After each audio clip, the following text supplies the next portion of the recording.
Technically, Blue, the Velociraptor from Jurassic World, is a dog. Oh, that movie sucks. Shut up. Yeah, shut your mouth. Totally not. Dogs are closer to birds than they are to She's dogs. closer to a parakeet. And welcome to the Down in Front Podcast, the official podcast of downinfrontpodcast.com. My name is Warren.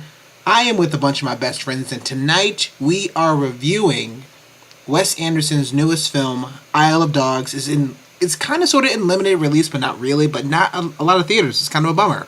But before we get into that, before we talk about all of our other Wes Anderson love and everything that we loved or maybe didn't love about the movie, I'm going to toss it over and do a bit of a round table with a few of my best friends. I'm going to toss it way over to California, where the mouth of the South has uprooted himself and moved over. And say, Brylan, how you doing? What you been watching? And what you sipping on? And I really hope you're still sipping on the Apothic Brew. I am, actually. Yes. Got my nice glass of Apothic Brew right here. It is flavorful. It is tasty. The only other thing in the fridge was a 40 of Miller High Life, so I think I made the right choice. Yeah. I mean...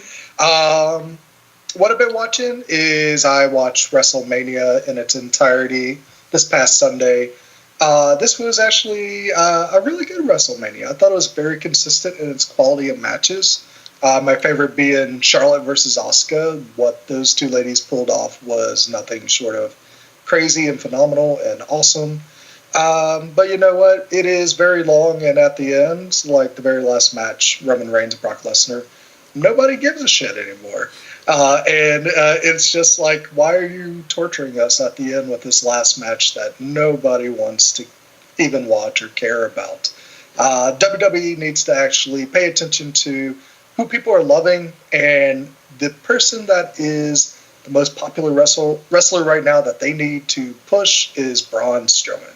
That guy is amazing. All right. I didn't watch WrestleMania, but I heard it was actually way more enjoyable than a lot of people had a chance to check it out, so that's actually exciting to hear. So, it's always great to hear your voice and great to see you. Thank you. I'm going to toss it over to my new best friend. Sorry, Mocha. Andrew Abbott, the host of the Fear Boners. That wine's hitting me. Abbott, what you been sipping on? What you been watching? Right now, I am having regrets because I have tequila and grape soda in a chalice, and it's the weirdest thing. I thought it was going to work out, but right now my mouth has this weird taste, which is different from the normal weird mouth taste that I have when nothing's in my mouth. But yeah, I've been drinking that, regretting it, and catching up on some TV. Over the last few days, I caught up on Atlanta, which is amazing. And Ash vs. Evil Dead, which is one of my favorites, is still wacky, zany, over-the-top gore horror. Bruce Campbell can do no wrong. And then most recently, I watched the first episode of the new season of Legion, which is absolutely bonkers. The first season was pretty nuts, but the imagery is really great, so I'm hoping they take it into some new and interesting places. So I'm reserving judgment for the rest of the season. And where's Ash vs. Evil Dead? That's on Stars. Stars? I know it's always kind of tough for me to kind of watch that, but I also been catching up on Atlanta, so great to hear your voice, great to see your face, and thank you for what you do for all the amazing fear bonus you give everybody. I love to share my boners. It's awesome.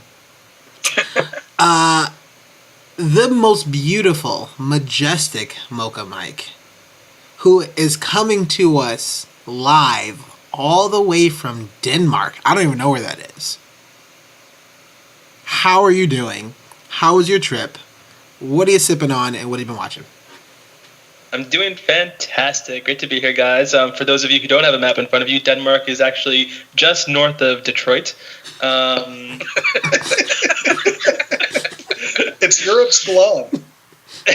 Tropical Detroit.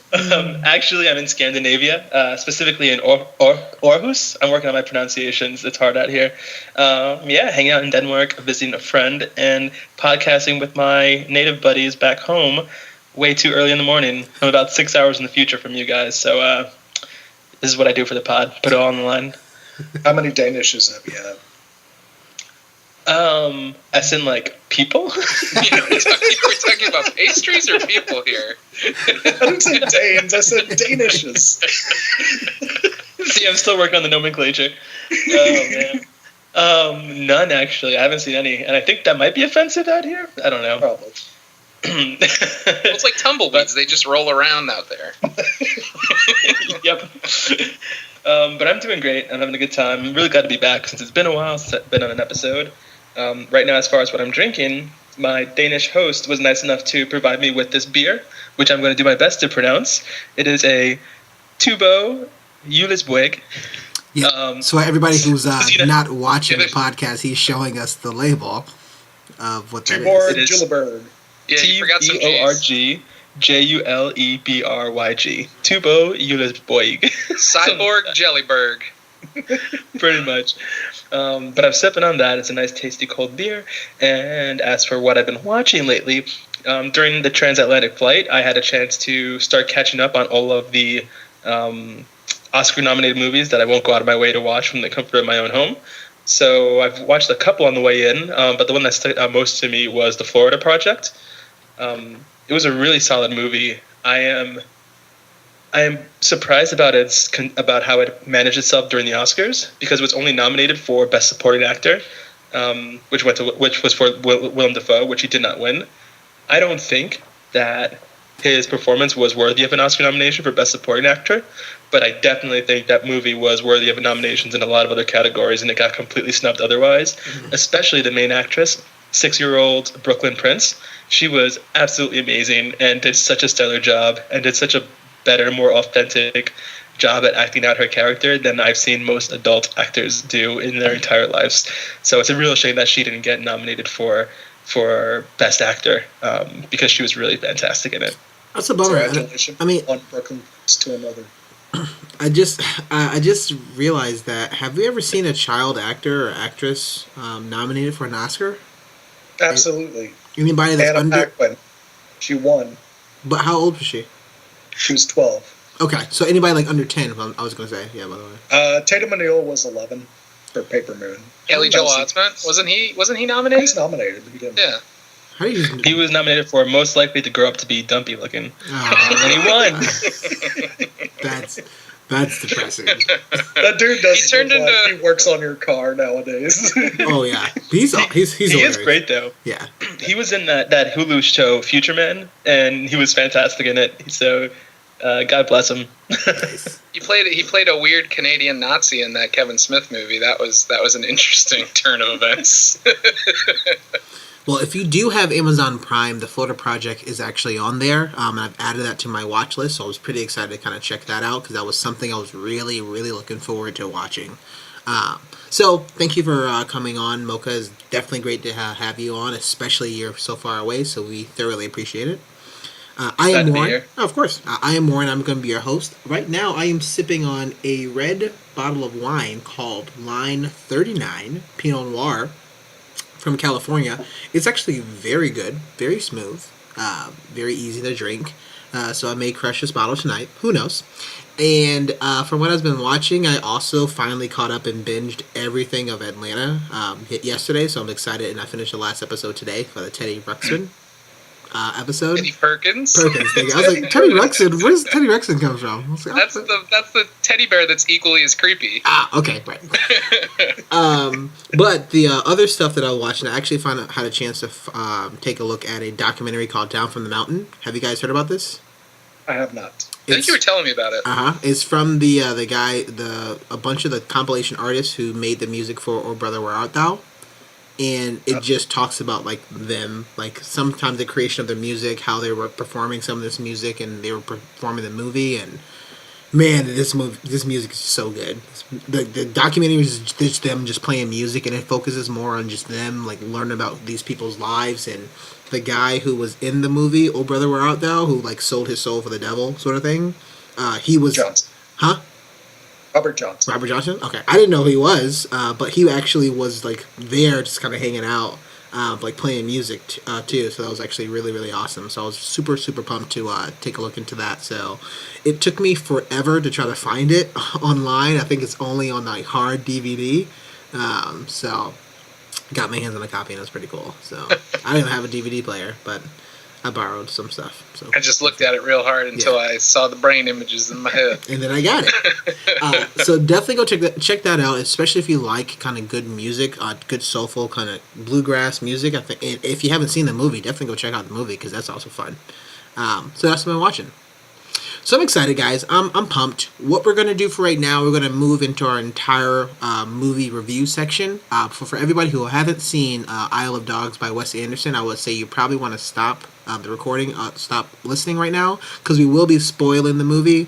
Although it's not too many spoilers, we still want to kind of give you that option. So we're going to take a quick intermission, and we'll see you in a moment.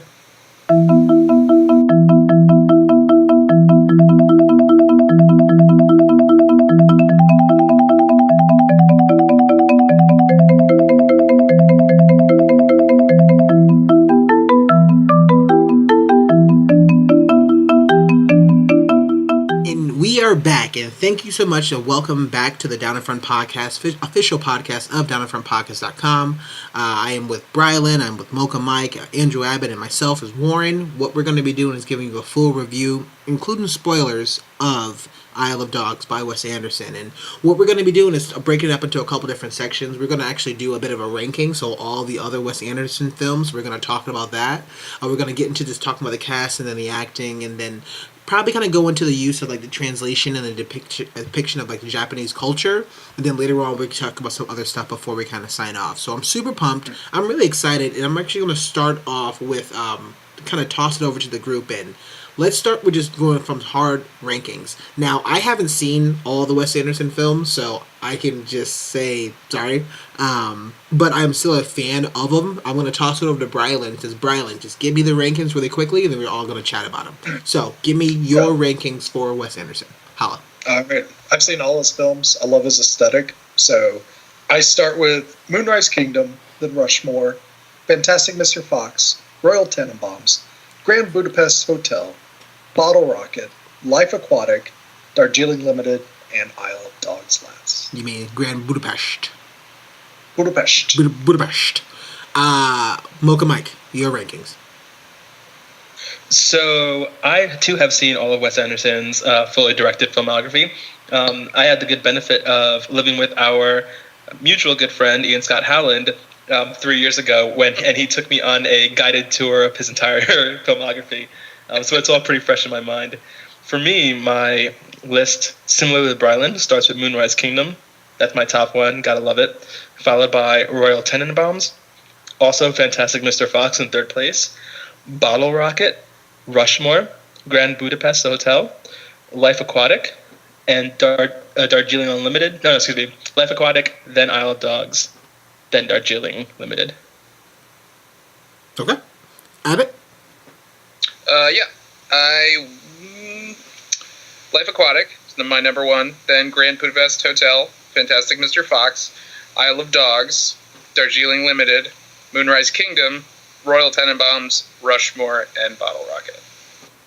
And because I haven't seen everything, my favorites are going to be the three movies I have seen. I'm pretty sure I saw Rushmore, but I don't remember. I saw Life Aquatic, I just don't remember enough to rank it. So my three will be Fantastic Mr. Fox, Isle of Dogs, and Grand Budapest Hotel. So yeah, I'm excited to kind of unpack these lists, and I'm really interested because I know Bradley, you put Isle of Dogs at last. I think you had a tweet that pissed me off a little bit, but I'm excited to talk about like why do you think Isle of Dogs is last on his list, and what do you think that was kind of lacking from this film and not the others? Well, I feel that it definitely shares the same wonderful Wes Anderson aesthetic that rest of his movies does. Those on-center shots where zoom in on faces really well. The panoramic of like kind of having like cutouts of houses and things like that, where you see all the action in one frame. He definitely has his style, and it's definitely visually engaging and catching. The big thing that this movie is missing is a lot of the earnestness and the heart that the rest of his movies bring. I felt that this journey was a very superficial one, that it was Wes Anderson only for the visuals and just for the visuals' sake. So I really felt that it was hard to actually care about the journey of some of the characters, and I just came out saying, "Hey, okay, it was a pretty Wes Anderson film," and that was it. There was not much more to it, like things you would take away if, like Moonrise Kingdom, when it comes to adolescent relationships and seriousness of a crush and managing that in like a serious way compared to just like casting it aside, making it like the exact theme, or in Royal Tenenbaum's idea of whole family coming together. This is missing that, and that's a big part of Wes Anderson's storytelling. Mocha? Yeah, this film, similar to Brylan, more likely similar to what everyone's going to say, it was absolutely stunning from a visual standpoint. The amount of detail that went into some of the movements of these stop motion characters. For me, one of the scenes that took my breath away was an early scene where I believe it was Atari's original dog, after he's dropped in the crate on Trash Island. He's sitting there, and it's just quiet, and he's just sitting there, and it's a moment where the audience has to just kind of take in the despair that's around him, and all you see are like individual clumps of fur on his body moving with the wind as it blows, and there was so much care and effort put into every little detail from an artistic standpoint in this film. But similarly with Brylan, I felt like this movie laid entirely on how beautiful it was and didn't put enough into the actual meat of the story. There were definitely emotional cues involved, but it felt kind of hollow compared to some of his other films. It's hard to put an exact pin on it, because the dogs were all endearing and cute. They all had personalities, but similar to what Brian said, there's something about the journey that just wasn't as meaningful in the grand scheme of the whole film. Nice. And when you look at every other movie that Wes Anderson has put out as well. That's together. It's a complete work. Add it. Yeah, a big thing for me was definitely the animation. As I come from a background in that, I've been to the Ottawa International Animation Festival 3 times, and this looks like a lot of what you see when you go to a festival like that, but it's also like a huge, big, overblown Hollywood production at the same time. So I think it was really well crafted, while at the same time I see some of the points you guys are making, but I do feel like for me, at least 5 minutes in, I was like, this is very Wes Anderson-y. The settings, the shots, the way that he plays with the angles, the way that some of the characters talked. But I feel like the disconnect, at least for me, was the fact that this one is sort of, rather than some of his movies that are set in specific periods, this was not far-flung, but it was like a dystopian future, which is kind of out of his wheelhouse a little bit. It's something new, it's something different. But I also do think that he does really well playing with a lot of different metaphors in this movie. Especially the fact that he sort of presented a movie that could have potentially been catered to children. And at least in our experience, Warren and I in the theater, we were in like a mixed audience. And the deeper we got into the movie, we're like, oh, this isn't for kids. And, maybe some of the parents pulled their kids out, or maybe some kids learned some things that day. But no, I really enjoyed it. And I think I'll agree to disagree. I agree with some of your points, but I do think this is definitely one of his better works. Yeah, I think... Yeah, go ahead. Well, I just want to jump off something really quick from what Abbott said, talking about the audience in the theater. I had an absolutely horrific audience to watch this film with. It was packed, and it seemed that every single person in that film was incapable of containing themselves when they saw a cute animal, because literally it was nothing but a chorus of people around me going, "Oh, Really? From the start to the end. And I just need anybody listening to this podcast out there to understand that if you know that you cannot look at a cute dog and not make some weird fucking noise, don't go to a movie that's just about cute dogs. Like, it was absurd. It was Don't forget your terrible. theater muzzle. Yeah, seriously. Stay at home, scratch your fleas, and watch it by yourself, and make all the noises you want. That's terrible. Take your shots. Where'd you watch the movie at? Like, what theater? Do you remember? So I watched this at the Regal Cinema in Union Square in Manhattan, which is right there, right at Union Square. So it's really easy to get to for a whole bunch of shitty people who might not go to the movies otherwise. It's also right by NYU and New School, so there were a lot of younger people in the audience, which I have nothing against. Like, if you're 18, 19, college student, whatever, go to the movies, but don't sit there and literally whine throughout the entire thing. It was bad. Well, you know what Bob Barker would say about that? He would say, please remember to spay and neuter your movie theater audience. Yeah. Did you hear the rumor about Bob Barker? Oh, yeah, the conspiracy? Yeah. Yeah, it's so me and Abbott kind of watched this film together, and it's one of the things I just enjoyed the majority of the time. Like, we watched it, and it was a pretty packed theater, so much that I went and saw it again. And both showings for Saturday night around 7 o'clock were both sold out. So I was very surprised, and this was the Regal Fenway in Boston. That was both sold out, so we ended up going over to the Coolidge Corner location that was like pretty empty, and it was like pretty cool to kind of watch it in like an older theater. But I felt like a lot of the audience was like very engaged on both sort of sittings that I actually had of it, and it was very just enjoyable to kind of watch this movie and see the best that I can at least kind of compare it to is Fantastic Mr. Fox. That's why I put it after it, but I also enjoyed it a lot with this. I've seen a lot of comparisons, and I like, following the characters, especially because we're introduced to them pretty early, and he also introduces a bit of violence and a bit of, hey, this is a Wes Anderson movie, and we're going to show you that I'm going to rip a dog's ear off, and that's a very gory and like a graphic moment, and then you see him just kick the dog ear, which is a very funny moment that you see the rat just like walking away with the ear. So it really kind of transitioned into like, oh my gosh, okay, so this movie really does talk about like a bit of the violence and a little bit of like a gore and like that element, but it also kind of tries to plays it down a little bit and kind of plays it light. Even for the characters who die in the movie, and even for the character who's a spy, which by far I think he is one of my favorite characters in the movie. Who doesn't say a word, right? He just has a little pencil mustache. Oh, the hacker? The master hacker? Yeah, little pencil mustache. I was like, every time he's on screen, it was amazing.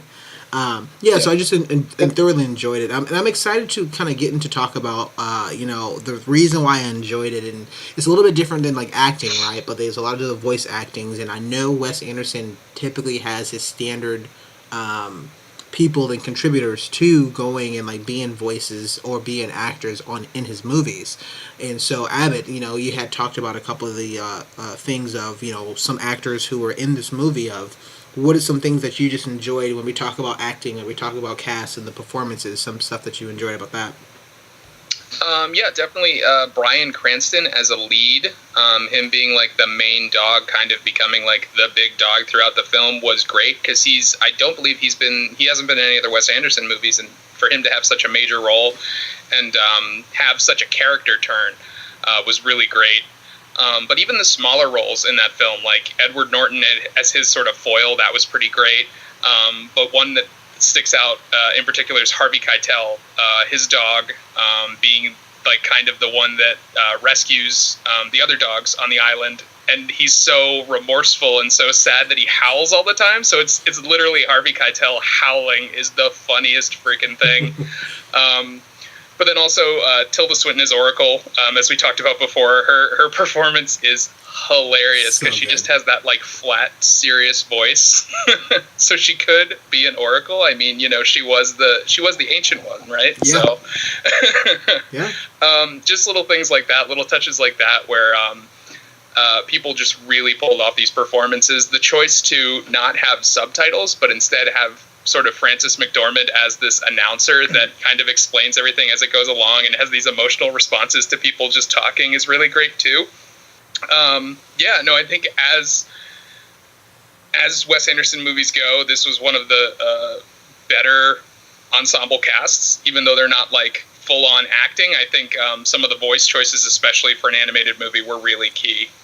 Yeah, I really like that. It was like a personalization that each one of them made for their characters, and I like that it was also a very quick establishment of, these are the things that's going to happen through the movies of the snout flu, right? And then what was the, yeah, yeah, and you had talked about like the dog sneezing, like a Fantastic Mr. Fox, like sort of tick. Yeah. And the clicks that was in that one, and then even in this one, I thought it was kind of funny of something that ties dogs together. Sometimes is like whistling, and there's like a particular pattern of music that's happening. I thought that was just fun. I just kind of enjoyed it. But Brylan, what about you?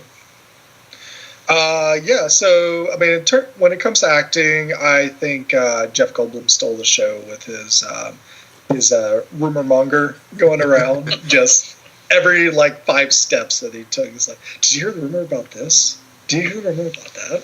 It's like I want to watch Jeff Goldblum on YouTube just ask questions constantly like that, because I think it's just perfect fodder for who he is as a person.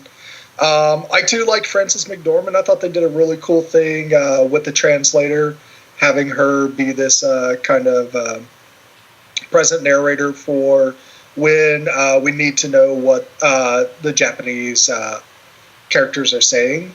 And I thought it was cute that when Atari got up there and said something, they brought out a little girl to be his translator too. I thought that was very cute. And I would second like Bryan Cranston. He's got a great voice, and he can actually convey a lot of emotion and sincerity through his role. And I thought his character's journey. I mean, he's kind of the main character of this movie, even though you do have Atari as the human that we're supposed to kind of connect with. But his dog was Bryan Cranston's dog was definitely like the star of the show, and definitely stole the movie. Yeah, I really enjoyed the fact that the movie starts off and it talks about the kid. I can't remember the name of the legend they talked about, but he basically beheads, like, cuts off the head of the guy, and he's like, oh, you know why they talked about this like a haiku, and Atari at the end just says this haiku, and everybody's like, oh my gosh, it was just it's so ridiculous, but it was kind of so fun. But it was at least nice to see a lot of the actors and actresses that was being portrayed in the actual film. Like, I can pick out some, but I couldn't really pick out some other ones, but I recognize some of their voices. Mocha, what about you? I thought that the characters that were voiced, all their voice actors were just inspired choices. They were all fantastic. I agree with everything what you guys just said in terms of the American voice actors. But one thing that I wanted to bring light to that I really appreciated was the fact that each of the Japanese characters were voiced by Japanese actors and actresses. We'll get into it a little bit later, but there was a lot of kind of like knee-jerk reflexive talk about, Wes Anderson is a white man and this movie has to do with Japan, so is this cultural appropriation? Is this bad? And just one of the defining features of actual cultural appropriation is utilizing characters of a particular ethnicity and then having them voiced or played by people that are absolutely not of that ethnicity. And you can't fault Wes Anderson in that situation for his casting, because it was spot on. Every single Japanese character was a Japanese actor. Yeah.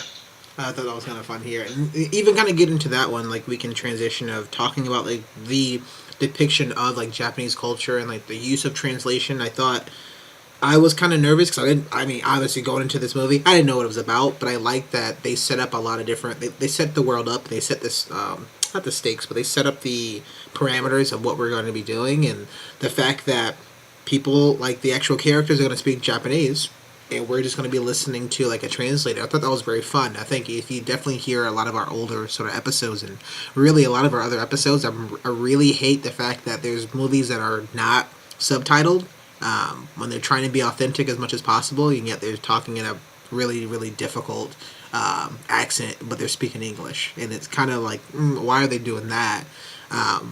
But at least anytime that people were speaking Japanese, either there was either no subtitles about it, or there was always like some sort of translator, or you get some of it but not all of it. And I think you also saw a good way of doing that, like a really sort of positive and impactful way of Coco. I think that also did it really well, because there were sometimes they were showing subtitles, and sometimes you were showing like what they were saying in Spanish, and other times they didn't even give you subtitles at all. But you can at least pick up what they were kind of coming from like the context of what was happening.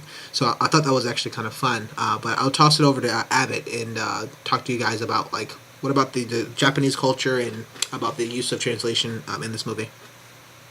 Yeah, I think, going into it, it was, again, the point that I made earlier, it is sort of this future setting in this weird, almost alternate universe where cats rule, dogs drool sort of thing.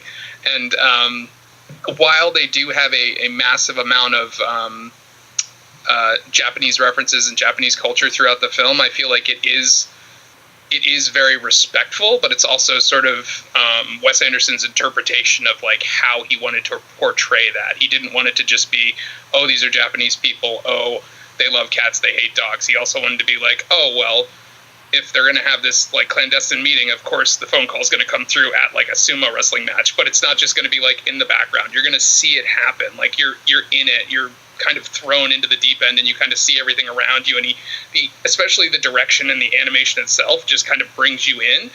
Like if it was going to be like a problem, or if it was going to be not handled appropriately or correctly, they wouldn't have bothered to take that much care in it. And I think that was a big part of it.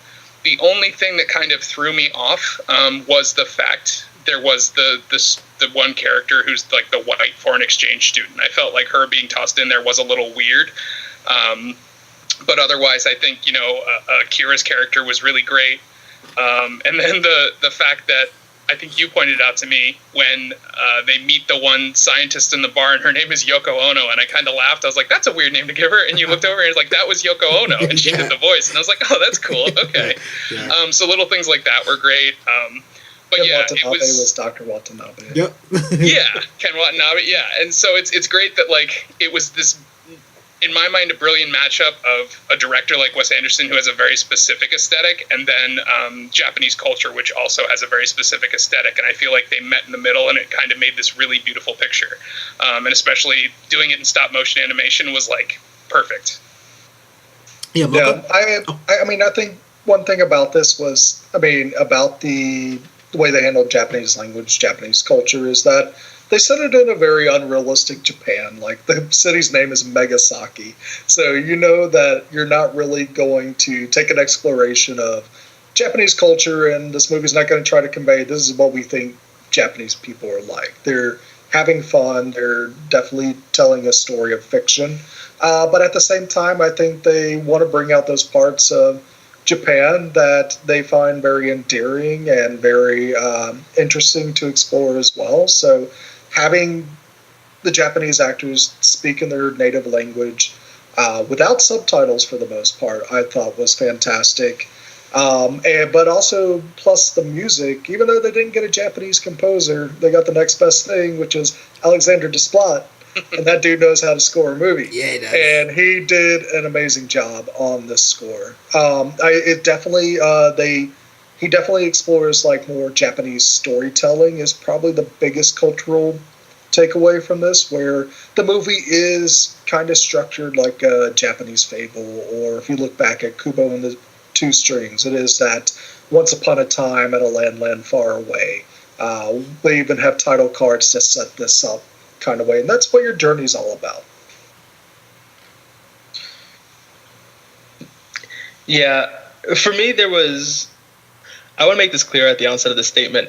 I don't believe that there was anything wrong or offensive about Wes Anderson's usage of Japanese culture in this film, flat out. However, there is a problematic issue with Wes Anderson's storytelling as a whole across his movies. Problematic, of course, not meaning evil and racist, just meaning that like there's room for improvement.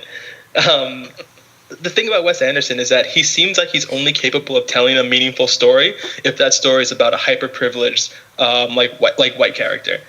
You see it throughout almost all of his movies, and it winds up coming through in Isle of Dogs in its own unique way. Whenever Wes Anderson uses any sort of cultural influence, whether it's the country of India in Darjeeling Unlimited, the various ethnicities represented in Grand Budapest Hotel, or with Japan in this film, he uses them as just props and a backdrop to overlay his aesthetic onto. It's just there for him to utilize for nice looking backdrops and just interesting scenes, and doesn't really add any kind of substance from those cultures to the films. And what's interesting about Isle of Dogs is that you don't necessarily have a white character in the form of Atari, but you do have a hyper-privileged main character, right? He's the ward of a super wealthy and super powerful politician in Japan. And you see the same kind of power dynamics at play that you would in any other story that highlights, the roles of a hyper-privileged, like, white person, wherein the Japanese in this film are the reigning ethnicity, and the Island of Dogs are this group of others that are completely shit upon otherwise. That being said, again, I don't think that his usage of Japan was bad. And honestly, some of the images that he brought out with the actual stop motion were just stunning. What the opening credits, where it's those 3 Japanese school children in their school gymnasium playing those drums to the beat of that opening song, was just gorgeous. And it was so spot on and so in tune to the music. It was just really, really remarkable. But it was, it's still weird to see things like, the person who winds up, finding out all the secrets and revealing this giant conspiracy and essentially saving the day, or at least paving the way for the day to be saved, was the white exchange student who spoke English most of the time. That's not bad, but again, it's just it's a uniquely Wes Anderson thing where he seems to have a problem kind of telling stories out where the main characters are outside of that realm. Even so, though, it was a gorgeous aesthetic that he did use. And as Brownlee mentioned in the beginning, a lot of the wide, like, quote unquote wide shots that involved, really fine-tuned symmetry, or a lot of dead-on straight faces, some like quiet moments where you get a lot of background. It was just really beautiful and very Wes Anderson in a good way, but also very Wes Anderson in a bad way, or in an unideal way. Yeah. Even his choice of naming the main character Atari kind of smacks of his not like a cursory understanding of Japanese culture. Like, Atari isn't a Japanese name. It's also not even a Japanese game company. Like, there's nothing really Japanese about the word Atari. I called him Akira earlier. Now I feel like an idiot. Well, I mean, at least that was closer to a real Japanese name. But yeah, like, that's one of those things where it's like, come on, Wes. Like, I wish you would do better. But even so, like, I do think it was good. And as you guys mentioned earlier, the usage of language in this film, and specifically the choice to not use subtitles, added this whimsical nature to the film that just kind of made the whole thing feel a bit more magical, and was great for me because I absolutely love the Japanese language. So it was really fun listening to it throughout.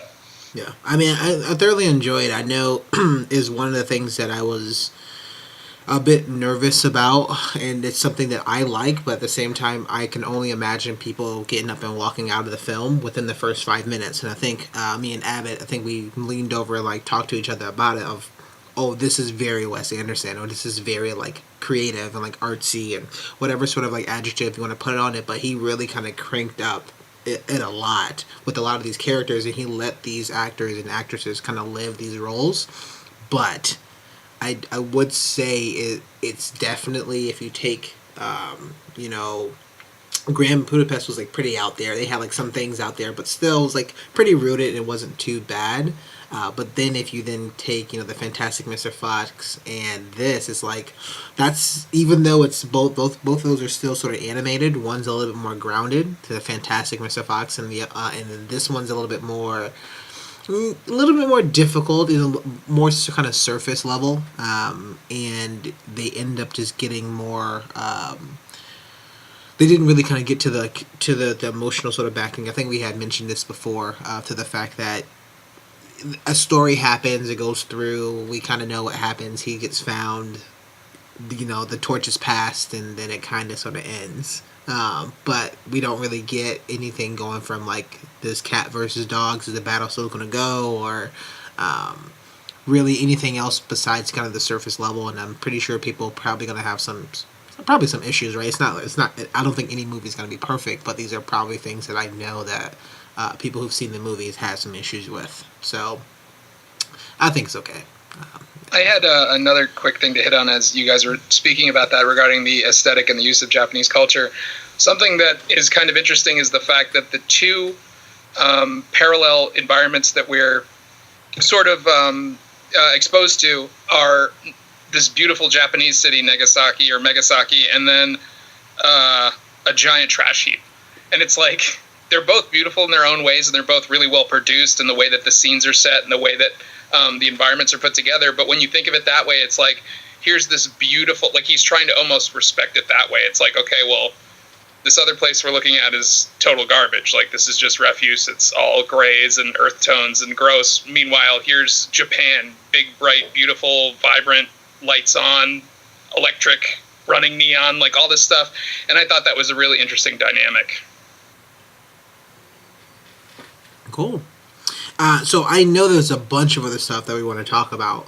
So let's go ahead and toss it up and says, what other things that we do want to talk about before we kind of close off the show. Let's toss it over to Brylan. And Brylan, what's some other stuff? Let's unpack it.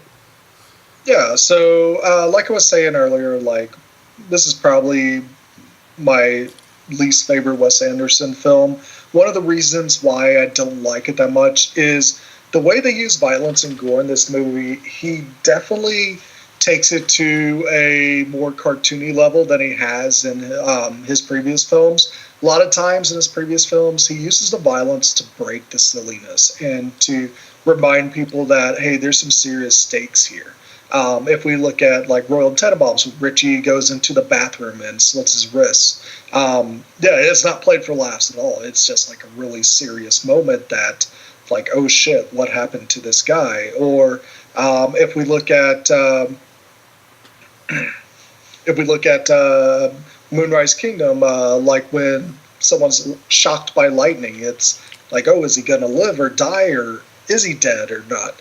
It's not a time for laughs, and I think they use the violence and the gore just way too silly in this movie.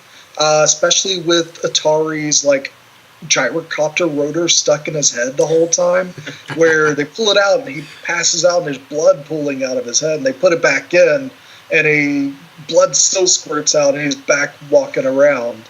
Or when at the end when they're giving him a kidney transplant, I think his kidneys are the least to worry about when he's got this big pole sticking out of his head as well. And there's just blood everywhere. It's really crazy. And the way they just murder Dr. Watanabe, and it's just like straight up, hey, I'm the mayor of Megasaki City, and I'm just going to murder you. And I think that was probably the most serious act of violence in the movie. But a lot of times it's just played for jokes, like the ear getting cut off. And I was like, you know what, we need to have some stakes in this movie. And I wasn't feeling any stakes. They were just like, hey, let's have a silly adventure on this trash island. I mean, but I would even say that, arguably it could be a little bit different approach that he's trying to do for these movies, because in all his other films, like that, the death was a like death, or sort of like that's a realistic sort of reminder of like these things are happening. Whereas sometimes, right, there's things that you just can't do about it. So in the face of death, you may have to laugh, and you still have to get kind of comfortable with it. I like the fact, again, I guess for me, this is like one of the big things that I thoroughly enjoyed about the movie was the fact that they saw death, but it wasn't something that completely derails a person's sort of mental capability, right? It didn't derail everything. It was like, oh, this is just another thing that we have to deal with. Or the violence was just kind of like another thing that we necessarily have to deal with in this type of movie that's animated. So that's why, at least for me, I thought it was kind of funny of, the fact that the doctor is using a book to find out how to do the surgery, which I thought was hilarious, of like where to cut and like how to move the kidney over from the uncle to Atari. And I thought, even to the fact that I'm glad they one of the I can't remember which dog had mentioned it, but they were like, I'm not sure about this kid's mental capacity, like his mental ability. And they did talk about kind of mental health, and they did talk about some issues like that too. And so they kind of went into it a little bit, and I think we talked about it, right? Of pretty superficial and like pretty surface level. They didn't really kind of get too much under it, but I don't think he was trying to do that. It's like more kind of tossing everything out there.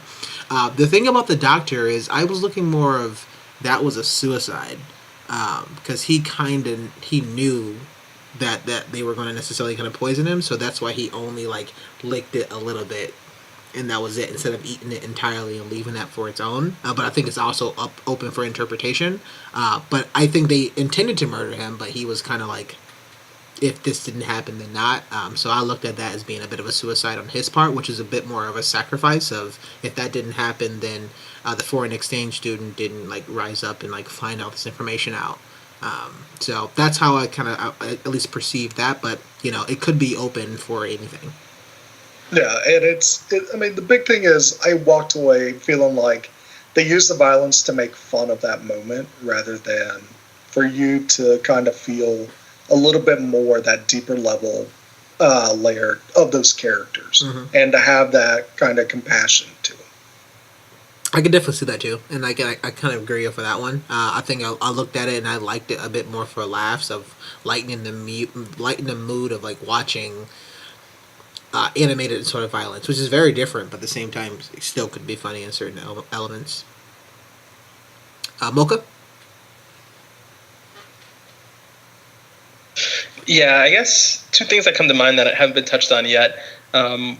One for me, which is a little weird for me to come across, but we talked a little bit about emotion in this film and the depth of characters, and in this film there's this moment where they're talking to, I can't remember the name of the character, but he was the dog that was voiced by Harvey Keitel, the leader of the pack that were said to be cannibals. And they're doing a flashback where Atari's dog, Spot, meets him for the first time, and he mentions that he's a cannibal, and the dog gets worked up, and he starts saying, like, we had to eat him, like, we didn't want to, he was our leader, but he had died already, and we were starving. And the camera just pauses on that dog's face, and his eyes well with tears as he's talking about it. And I was like, damn, like, from an emotional standpoint, like, that hit me. I'm like, I wasn't expecting to see this stop motion character have these like really realistic looking flowing tears just like well up in his eyes. And they weren't like, it wasn't an outpouring of actual tears. It was just, you could see the emotion was built up. And I was like, man, that was a really cool, like, emotional beat. But then they used that exact same, like, framed, like, close up in the face, like, dog tears welling up in eyes, like, 7 more times throughout the film. Yeah. And that was a little bit annoying for me, just because it was like this diminishing emotional returns throughout, where every time they used it was a scene that could have been emotionally impactful, but because they used the exact same technique and approach and look every time, it became more and more boring and uninteresting to me. And I think that's a flaw of Wes Anderson's aesthetic. He loves doing close-up shots of people's faces dead on. It's part of his style.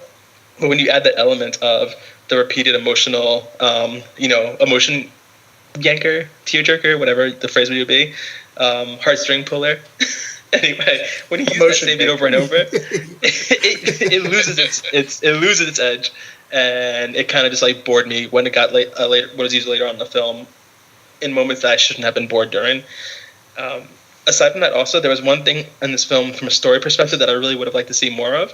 They did a pretty decent job of world building about halfway through this film, where they talk about how there's a secret society of Yakuza who worship cats and who have cat overlords that they want to establish as the rulers and have all dogs moved off onto this island.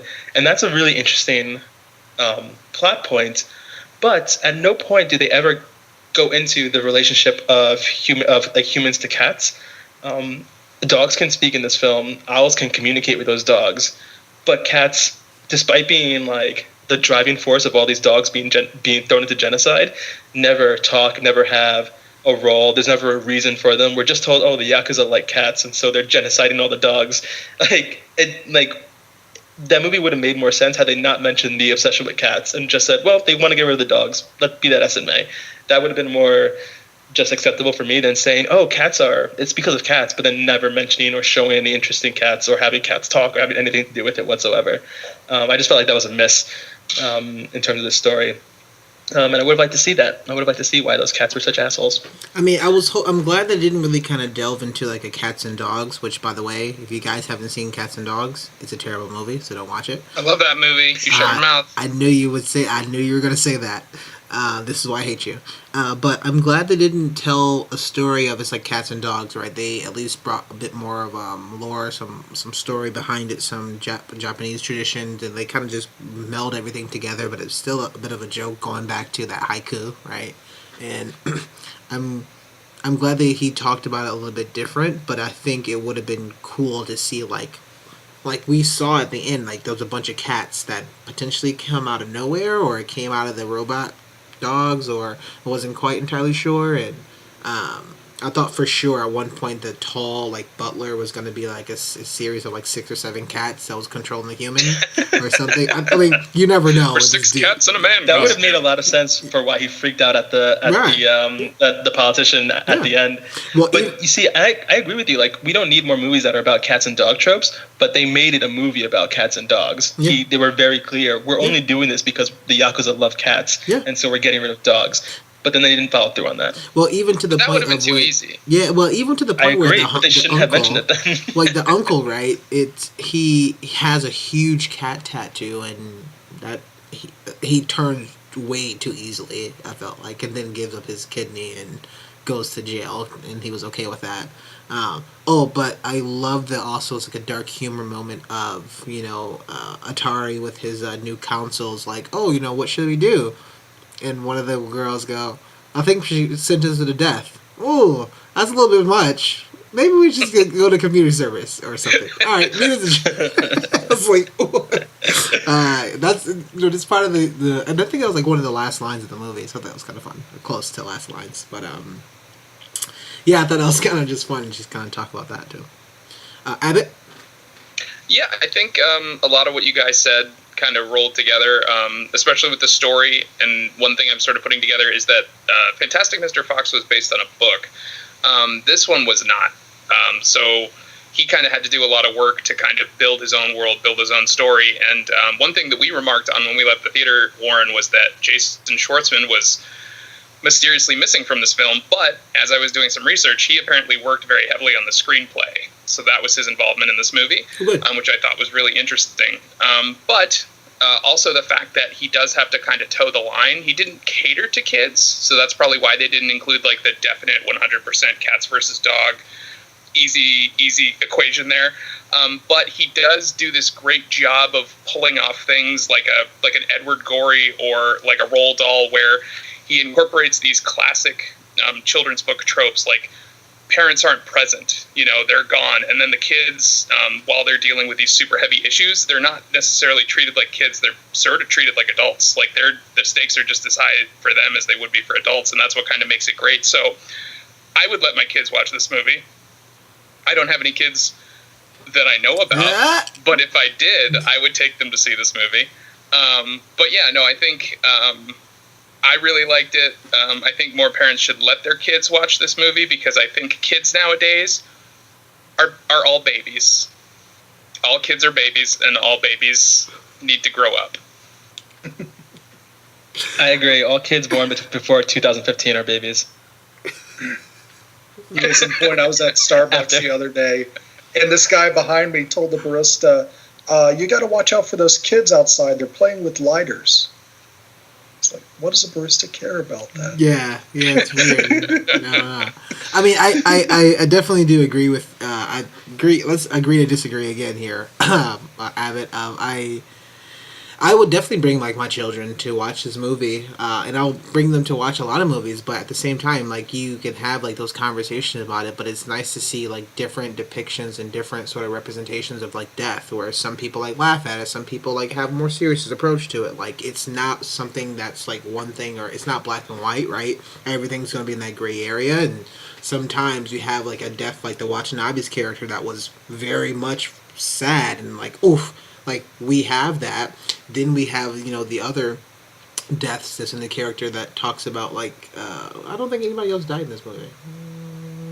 Well, even you're talking about like other characters. Tori should have been dead. Yeah, should have been, right? But then they also kind of played it. They played it for laughs. Yeah, it played it for like this more kind of comedic approach, and with that sadness comes like that humor right there. If that sometimes people have that as a defensive mechanism, and this movie really does that. At least kind of depicts this a little bit really well. Other strange thing, even talking about that, I was in a movie theater and I saw The Quiet Place, and somebody brought a 7-year-old to that. Jesus. So that's weird. I don't know if I want to bring my child to that movie, but especially if you've seen that movie, there's a fear boner out for it, so check it out. That movie is fucked up. So it's really good though. It's really good. It is really good, but I would not bring my child. I wouldn't bring my 7-year-old to watch that movie. So, well, you're talking to a guy. I would take my kid to go see Cannibal Holocaust if they like did like a play of it on 70 millimeter, and like one of those old, like you said, the Coolidge Corner. They'd probably show it on like old film. I would take a 4-year-old to see that movie. A 4-year-old? Come on, you're crazy. Who gave me a 4-year-old? That's what you should be asking. Where did I get this 4-year-old? Do I know this 4-year-old? It's your 4-year-old. Okay. As someone who fully intends to show his children Requiem for a Dream on their 10th birthdays, I completely believe that every movie is a children's movie as long as they get something out of it. Yeah, it's fair. That's why you shouldn't do drugs, kids. Also, Warren, I just want to make a note. Your description of Dr. Watanabe's death taken out of context is amazing.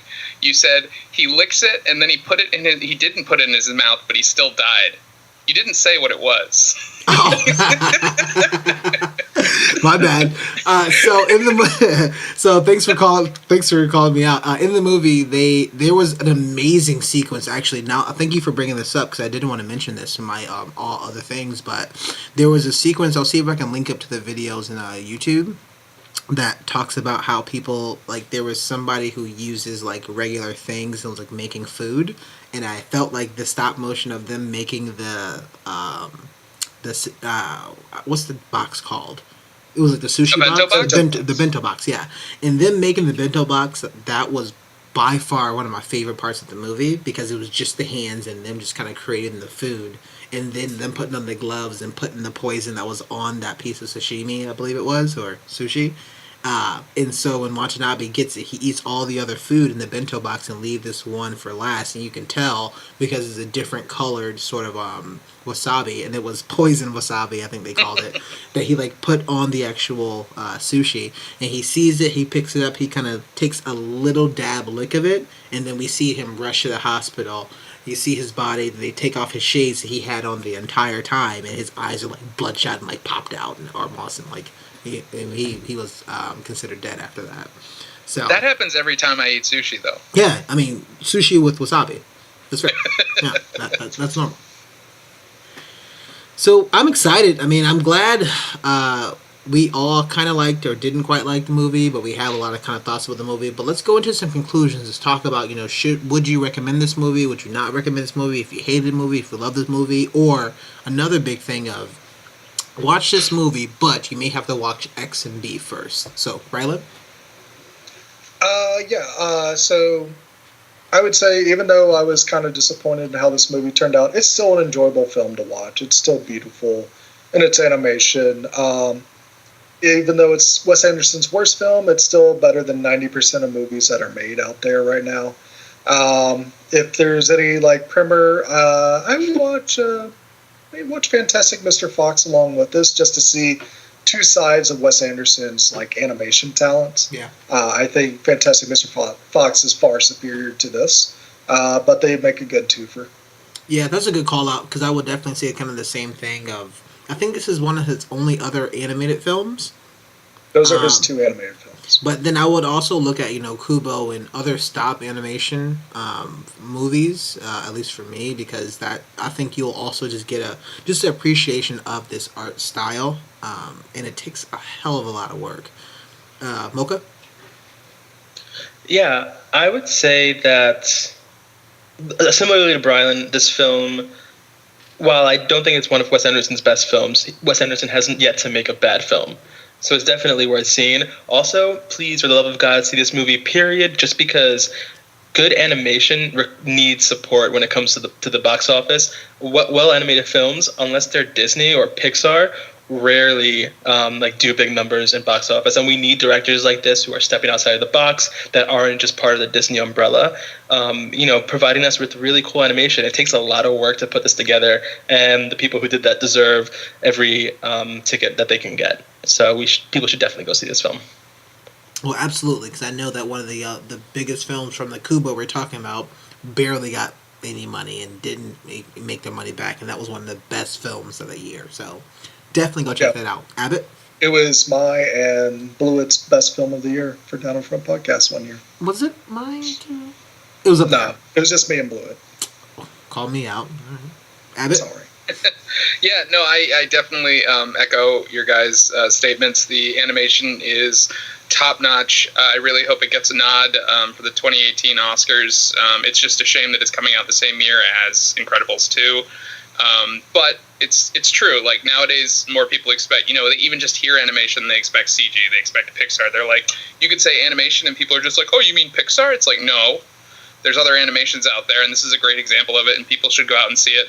I think it's also great. I found out recently there's a few theaters around the country that are doing Bring Your Dog showings, which is kind of cool. I don't know what a dog in a movie theater would want that many dogs running around a movie theater. Terrible. It's going to be weird, but that would be an awesome experience. There is no way all of those showings end without piss on the ground. There's no way. That's what I was thinking, yeah. Or are the concession stands going to carry doggy kibble or some shit? That's like having to bring your untamed large bird to see Rio. I mean, really, what's the difference between people bringing their dogs to the theaters and people bringing babies into theaters? Bring your Brella. Dogs are cuter. Yes, dogs are cuter. Could I bring my cat to the dog viewing?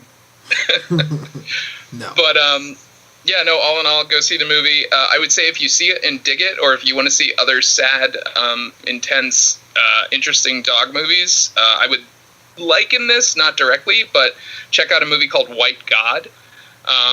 It's an interesting film. I think it's still on Netflix, but it's basically about a girl who gets her dog taken away.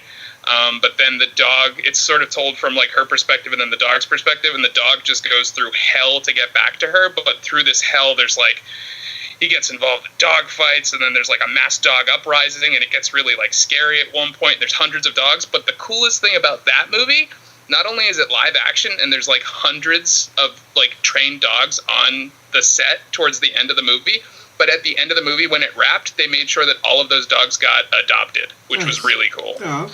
How are they trained and not adopted? I don't know. Things are different in Europe. It's in a different language. I can't remember what country it's hundreds from. of But wild dogs? I think it's Swedish. it might be Swedish, yeah.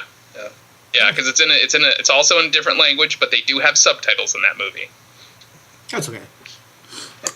So right now, Isle of Dogs is sitting on $12 million, which is pretty good. I mean, that's what I'm sitting on. It is pretty good. For what it kind of made. I have to look up the numbers of what's the budget, what it was kind of made for. But yeah, definitely kind of echoing off. Definitely go check out other works. Definitely go check out more of Wes Anderson films, because I know I will be. Whoops. And definitely go look and watch the movie. Fantastic Mr. Fox and Isle of Dogs are two very, very different movies and very different casts. But I think you can definitely have an appreciation for both of these films. One talks about something more surface level, the other one talks about kind of survival and kind of building a family and sacrifices and things that has to happen. So I think you'll get the majority of a Wes Anderson approach, and then I wouldn't say. Would you guys kind of say if you had one of these movies, the introduction to Wes Anderson, which one would you prefer, or which one would you say, hey, Wes Anderson film? I would say mine will be Fantastic Mr. Fox, just to get the quirkiness of the language and the dialogue. But what about you guys? If I was going to expose someone to Wes Anderson for the first time, I would probably ease them in with Royal Tannenbaums and Bottle Rocket. I think you get a good helping of Wes Anderson through those two movies, where you don't really have to kind of pay attention a little bit more. Royal Tenenbaums is like his most accessible movie, I would say. Mhm. And then Bottle Rocket is just like, it's his first film where it's all about just how the characters are acted. And it's a really good crash course on saying when you have a little budget, how much acting can take a story. I would say, at least in my experience, when I started watching these movies in college, the first one I saw was Life Aquatic. That's probably why it's my favorite, but it's also quirky enough that you guys know that I love weird movies. So if I bring someone in and they watch that and they also like that movie, I'm probably going to like that person. So it's a two birds, one stone kind of thing. If you don't like it, just get out of my apartment. I don't even like that movie. Interesting. Get out of my apartment. Oh, okay. Mocha?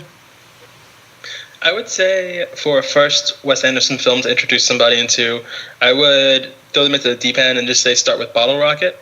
It's his first film. It's also a very slow-paced film, and I feel like can be very boring for some people if they don't know what to expect. However, I do think that if you can get through a much more slower-paced version of Wes Anderson's quirkiness, then you will absolutely love that much more the more intense movies that he's put out, like Fantastic Mr. Fox or Moonrise Kingdom. So definitely I would start off with Bottle Rocket. I also want to add on to what you were saying earlier, Warren, about this movie's budget. So for Isle of Dogs, we don't have an actual production budget yet that hasn't been released. However, as you mentioned, it's currently sitting at $12 million and made $1.6 million in its opening weekend. To kind of highlight that with something similar, Fantastic Mr. Fox had a production budget of $40 million, and for its worldwide total, made $46 million, and only $265,000 on its opening weekend. Damn. So, at the very least, Isle of Dogs has a much better head start than Fantastic Mr. Fox did. But if Fantastic Mr. Fox had a budget of $40 million, I imagine this movie had to be at least twice that. Yeah. Yeah. So we'll see. Yeah, I mean, unless they did something crazy, but I wouldn't have. Maybe they kickstarted it. Could be. I doubt, but could be. I mean, their first release, their opening release was very, very limited because I think they actually released this movie 2 weeks ago. 2, maybe 3 weeks ago. That was limited, and it was only in there was nowhere playing in Boston, or maybe 1 week, or a couple theaters playing in Boston. Now it's getting more and more traction. It was good. So we are the Down in Front podcast, and I would love to know where we can find more of these peeps' works here. Brylan, where can you find more of your work? You can find me sniffing butts on Twitter at Bryland, BRILUND. I also put many movie reviews up on Instagram at I am Bryland. And when I'm not in California enjoying the rays and surfing like a dude bro, you can find me on the Gamescast, twitch.tv/Down-in-Front-Podcast, playing some video games. They just announced the Mega Man X Legacy Collection coming out July 24th. I am so excited for it. I can't wait.